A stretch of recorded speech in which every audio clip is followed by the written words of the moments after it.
របៀបចូល recovery mode យើងហាត់ reset ពួក Infinity Smart 8ជាប់លេខកូដ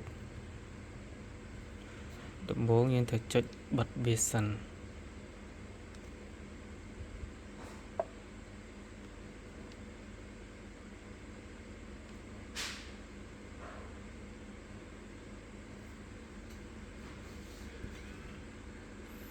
ចុចទុករយៈពេលប្រហែលជា5វិនាទី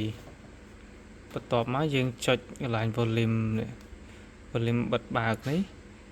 ចុច1វិនាទីបន្ទាប់មកយើងចុចvolume ដកប្រហែលជា2-3វិនាទីមួយក៏ដល់វា load ដល់អា logo ចេញមកស្ទុះទៅចាំយើងប្រឡែងវានឹង load ចូលទៅក្នុង recovery mode auto នេះជាមួយខ្ញុំចុចមើល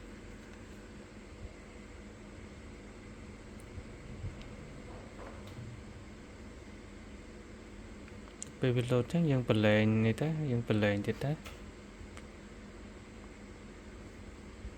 អូខេហើយវាចូល recovery mode auto